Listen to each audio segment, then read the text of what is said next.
Great pleasure right now to welcome to our show today a man who has really had a very interesting life. He is known probably to most of you out there as an NBA official who just actually retired from the game earlier this year after the last season. He's also been a police officer and has really had a very interesting life in that field as well. We'll find out about that. But most importantly, he has a brand new book out. It's called Surviving the Shadows, A Journey of Hope into Post-Traumatic Stress, which he's going to talk about with us today. With great pleasure, welcome Bob Delaney to the show today. How are you, Bob? Good, Doug. Thanks for having me. Good to have a chance to talk to you again. It's been a few years since we chatted over at a different location of the radio station, but you being a resident down here in Southwest Florida, good to have a chance to have you on today. I had a chance to read through the book over the weekend, and I think you're going to help a lot of people with it. What's been the reaction so far from it? I appreciate it, Doug. Yeah, it's been getting great reaction. I mean, it's being embraced by the law enforcement communities. I've been doing this for years, speaking at law enforcement, writers, first responders. Well, the last few years, I've been tapped by the military. I've been over to Iraq on a few occasions, over to Landstuhl, Germany, where our wounded warriors are taken to the medical center from the battlefields of Iraq and Afghanistan. I'll be going to Afghanistan this March. The time that I spend with them, what I try to do is share with them the stories that are part of my life, so that it's pointing the finger at me, helping them understand that what I went through when I did the long-term undercover job back in the 70s that resulted in me experiencing post-traumatic stress is a way for them to be reflective on their story. You know, this thing called post-traumatic stress is getting a lot of attention, and rightfully so. The wounded warriors that come home from battle that have visible wounds are we embrace, and rightfully so. But I stress to people that not all wounds bleed, and there are invisible wounds. For those that have visible wounds, as well as for those who don't. These invisible wounds are taking a toll on them, and it's a human condition. While I speak about the military and cops and firefighters and emergency service folks, those are the people who are at the higher risk group, because by the nature of what they do for us, they're exposed to trauma and stressful situations more than the rest of us. However, this is a human condition. Post-traumatic stress can happen to anyone. We're all susceptible to it. And, you know, it can result from events like Katrina or the most recent earthquake that took place up in Washington, D.C. area. You know, the National Institute of Mental Health describes post-traumatic stress disorder as an anxiety disorder that can develop after exposure to a terrifying event or ordeal in which grave physical harm occurred or was threatened. And that's a key word, or was threatened.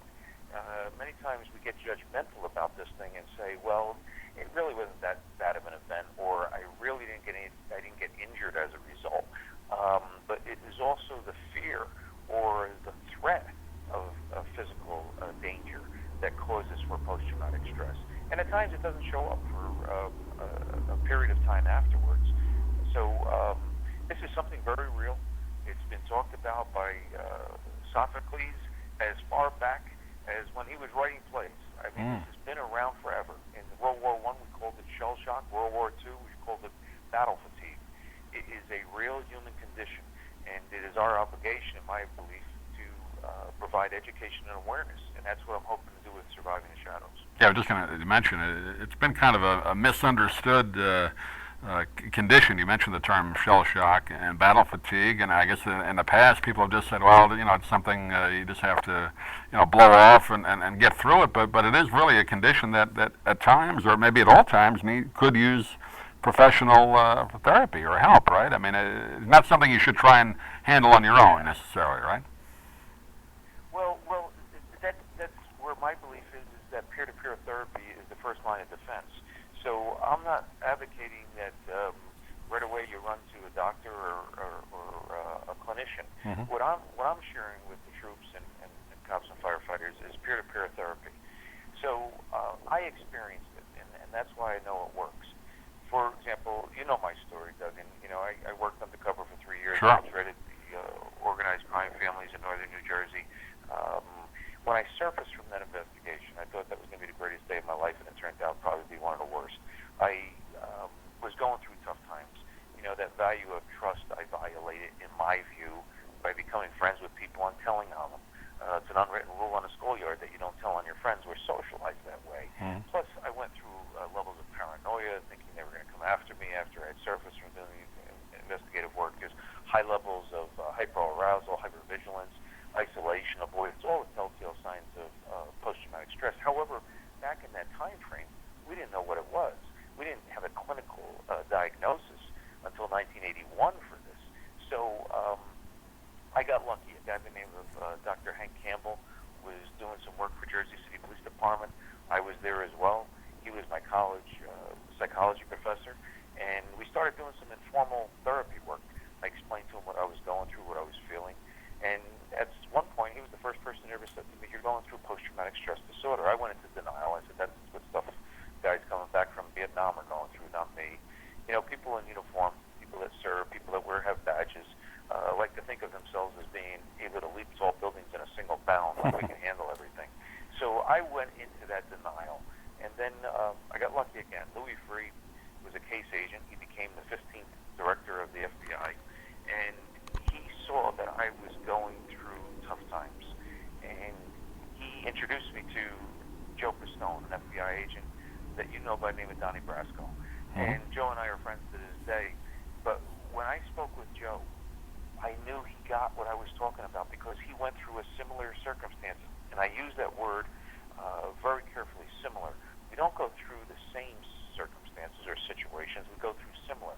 And when people that go through something similar are able to talk with each other, there's a connection and a freeing. I use this analogy when I speak to groups. If I had a balloon in front of the room, how do I get the air out of the balloon? I can let the balloon go. It flies all over the room. We don't have any idea where it's going to land. It's out of control. Or I can take a pin and pop that balloon. We get the air out, but we don't have a balloon anymore. Or if I'm patient and I'm willing to listen to some screeching noise, some noises maybe I don't want to hear, and let a little air out at a time, eventually I'll get all the air out of the balloon, and we'll have a full balloon that we can use again one day. That's us with post-traumatic stress. We need to get the air out of our balloon. When you start repressing things, which, as you said, many times people just try and bury it or push it down and make believe it didn't happen. Right. Eventually, one stressor on top of another will end up causing for that balloon to burst. And that happens inside of us. And it shows up in self-medication, anger, many behaviors that cause for difficult times in life. Talking with Bob Delaney. Name of the book is Surviving the Shadows, A Journey of Hope into Post-Traumatic Stress. And I know you went through, told that story so well in your previous book, The Covert My Years Infiltrating the Mob. Was that the first time that this kind of manifested itself? I mean, you were a New Jersey State Trooper before that assignment. That's pretty stressful in itself. Yeah, and you kind of like, it goes back to what I said earlier, is that when you're in uniform, whether it be military, cop, or firefighter, you believe that you have this image and you're supposed to be able to handle all these things. It's very insightful on your part to bring that up because I now speak and tell stories not only of my undercover days, but my uniform days. When I was a young trooper, I was stationed in Bloomington, New Jersey as my first station. I went to my first fatal accident about a month on the job. There was two kids on a motorcycle and a truck, so I don't have to go into the grisly details. And there's not much to do with a fatal accident once it's deemed a fatal accident. I was with a senior trooper by the name of Gary Rinker. Gary had been seasoned. He'd been at these kinds of scenes before. He lit up a cigar and, just holding down the scene until the experts in fatal accident would arrive and all the medical examiners would be on the scene. I had been prepared for it by my training, but that's one thing. To see it in real life is another. And I could feel my legs shaking underneath my uniform. My biggest concern was that Gary was going to see me shaking and that maybe think that I couldn't handle this job. So an ambulance worker was walking by and he was smoking a cigarette. I asked if I could have one. I never smoked a cigarette in my life. I was just trying to calm nerves or act cool, and took a hit on the cigarette he gave me, which was a Camel unfiltered, and I just about passed out. Then, when we finally got off the scene and went back to the state police station, I went into the bathroom and I cried my eyes out. But I did it quietly and in hopes that no other trooper would hear me sobbing in there. And when I tell that story to law enforcement officers, it's amazing to me how many come up and say, I've gone through the same thing. So my hope is that by sharing these kinds of things, that we talk about normal human reactions. I understand when we're on the scene of criminal activity or accident victims or in uniform as a soldier, that there's a way that your training comes to the forefront and you work through all of those horrific things. And you are the person who is in charge. But there comes a point when you get back in a relaxed state that you have to be honest about what your feelings are and allow them to come out, because once we start pushing them down, we're creating post-traumatic stress opportunities, and that is going to build up. It's not only one incident. Take, for example, a cop that has seen 20 years of fatal accidents or 20 years of murder investigations. That takes a toll. So it's not just one incident like we have coming up now, the anniversary of 9/11. That one incident does cause for traumatic events.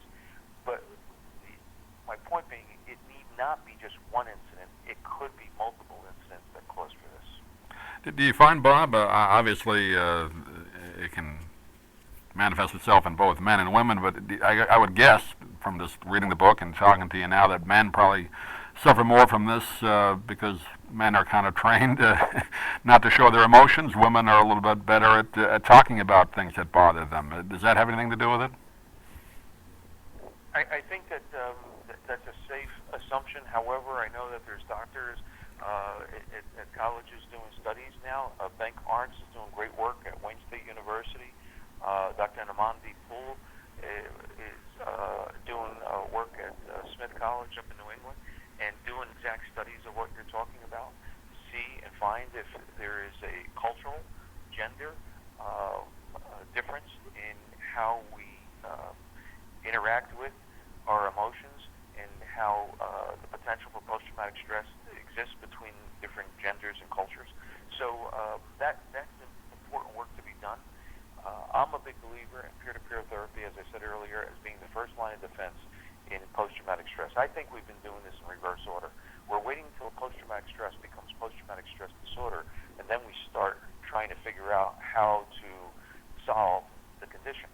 Where if we go with education and awareness, you know, Doug, you probably remember the Andy Griffin show. Sure. Remember Otis the drunk that let himself in Right. the cell on front, and then in the morning he'd get up and have eggs with Barney and Andy. You know, we laughed at that. We saw that as comical. Yet when Mothers Against Drunk Drivers educated us that behavior is something to laugh at, you don't see that kind of character on TV anymore because we're a better educated society. So that's what we've done it with drugs, we've done it with alcohol, we've done it with tobacco. We need to do it with this condition called post-traumatic stress disorder, post-traumatic stress, because unfortunately when it comes from the neck up, if we start talking about any kinds of mental problems or mental conditions, we shy away from that, and there's a stigma that still stays with it. So we need to erase it and move the bar so that the men and women who service, Admiral Mullen is talking about that there's potentially 800,000 troops who have experienced post-traumatic stress in some form or another. That means that the men and women who are serving us are exposed to it, and we need to give them all the tools in combating that. And that means education and awareness as the first level. That's what I hope to do with Surviving the Shadows. I tell stories of soldiers, their families, because this has a ripple effect. It's not only to the person who's going through post-traumatic stress. I say that when someone is going through post-traumatic stress, their family and friends are going through active traumatic stress because they're reacting to what's taking place, and everyone is walking on eggs because they don't know how to handle the problem that's been created. Giving education and awareness so that we know what this is, understand what it is, and not some secret in a closet somewhere that we don't want to discuss. I thank you, folks like yourself, who are giving us an opportunity to have these types of discussions. The more we talk about it, the better it's going to be for our society. And you got some great stories and pictures in the book of you over in with the troops overseas. Did you get a chance to talk one-on-one, maybe away from the group, just to get some of their stories? I guess they must have opened up to you a little bit, right? Some of the troops. Oh yeah. I would be choppered around to different FOBs, forward operating bases, and spend time with the troops and do book signings. And one night there was a book signing that was done in a DVAC, a dining facility, and one of the soldiers who was assigned to be with me as part of the security detail, later that night, early morning hours, we're just sitting around talking. And he got me off to the side and he says, "Sir, when they were taking pictures of you tonight, I almost went to the ground. I almost went to my knees because there was a cold sweat that went over me." What had happened was when the flashes of the camera were going off, it triggered him back to an IED explosion that had taken place in Mosul 6 months earlier, and he had lost 2 of his fellow soldiers. So it underlined to me how the triggers of post-traumatic stress can show up at any time. And think about all of the soldiers that are home from Iraq and Afghanistan attending weddings and maybe having those flashbulbs go off and having that experience. I've talked to troops who come home on 15-day leaves or come back from the deployments and tell me that it takes them a half hour to travel 5 minutes on a road because they're still looking for IEDs, or they won't go over a bridge until they check underneath it. This is the disruption to life. This is very real. These are the experiences that many of them have. I've heard of being told to me that being at a ball game with firecrackers or some kind of fireworks going off when a home run is hit in a baseball game, that they feel like they have to dive under the seat because of what they've experienced. These are very real conditions. Triggers are very real. We have a trigger coming up. Anniversary dates are trigger. 9/11 will cause for people to relive that experience. It brings them back to that day. And it's not only emotional and psychological. There's a physiology to it. If you remember the movie Jaws, it wasn't seeing the shark that made us get nervous and afraid. It was that music prior to that triggered us, and that's a physiological response, very similar to the physiological response that takes place. We've always thought of this as emotional and psychological. There's a physiology to it. My personal doctor, when I was going through some medical problems, asked me about what I had gone through, and he didn't know my whole background story. When I shared it with him, he said it made sense. Because like exposure to the sun can show up 30 years later as a cancer on the skin, exposure to long-term stresses, traumas can show up with medical problems years later. Scary. Yeah. Well, I know some people out there, Bob, would want to ask you. Obviously, going through this, the stress of the undercover operation as a police officer, but you had over 25 years in the NBA. That's pretty stressful. Was it a different type of stress? Because you were able to handle that pretty well, at least from what we've seen. I don't see it as stress. That was a release for me. Basketball became my therapy. I played ball in high school and college, and nothing better than on a Friday night being in a high school gym. So when I surfaced from doing the undercover work, I put myself into that environment as a way of finding a peace, an inner peace. And there was no intention to go into the NBA. I just thought I'd referee high school basketball, maybe some college. But I was working a ball game, and Larry Hennessy from Neptune High School asked if I would work in the Jersey Shore Summer Pro League. I did. And Darryl Garrettson happened to be at a game. He was the director of officials for the NBA. He took me out to L.A., and from there I was hired into the Continental Basketball Association, and then hired into the NBA. So I tell folks, when you're going through tough times, find what gives you an inner balance and inner peace. For some, it may be quilting. For some, it may be photography. For me, it was basketball, and opened the door to another life, another career. And it opened the door to living down in the Sarasota area, because when I got into the Continental Basketball Association, I was refereeing at Robarts Arena, the Sarasota Stingers. Oh, sure. Over at the Manatee Civic Center. And so I saw what a great area this was, that I knew one day I would want to live here. I guess what you've been through before that, having a coach yell at you, that's nothing, right? No, that was kind of like being on vacation compared to working undercover. Who was the toughest coach to deal with, if you can tell us? You're out of the league now, aren't you? Well, Billy Musselman was a guy that never held back any words, and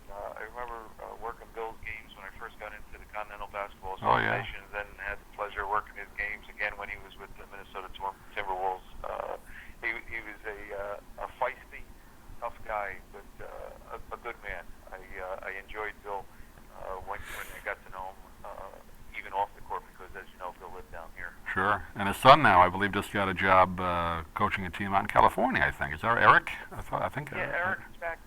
Eric's back. I think he's into the D League. He was D-League, coaching yeah. in the NBA for Stanley. Yeah, now he's back in the D League. Yep. I got to ask you, Bob, a little bit about what's going on with the NBA right now. I know you have nothing to do with the labor thing, but obviously NBA fans aren't going to like it if they miss a few games. How do you think that's going to play out? Yeah, I've been 25 years in the league, and 12 of those years I was a executive board member for the NBRA, the National Basketball Referees Association. So I've negotiated contracts, and my hope is like you said, Doug, this past season was my last season, so I'm not in the loop by any stretch of the imagination. I am looking at it from a fan standpoint as well, of someone who loves the game, and my hope is that this is taken care of sooner than later. I would be surprised if there was a season lost, but my hope is that it gets straightened out. There's still plenty of time to get it done. The season doesn't start until October, so we all know, we've all been in negotiations, whether it be for a personal job or some other form of business. It can all come together in a few days and be taken care of. So hopefully that's what does take place, because this will impact so many people. You know, the folks that work the hot dog stands and the ushers and the security people and the parking lots, all are going to be impacted. So my hope is that it's completed sooner than later. I think what may happen, what the NHL went through a few years ago, I think there has to be some financial house cleaning, because so many teams apparently are losing money. If they can get that straightened out like the NHL did, the NHL has come back pretty strong. I think the NBA has that opportunity, but it may take, if not a full season, it may take half a season to get that done, right? Well, the one thing I do know is I'm confident in, there's a lot of smart people that are involved here.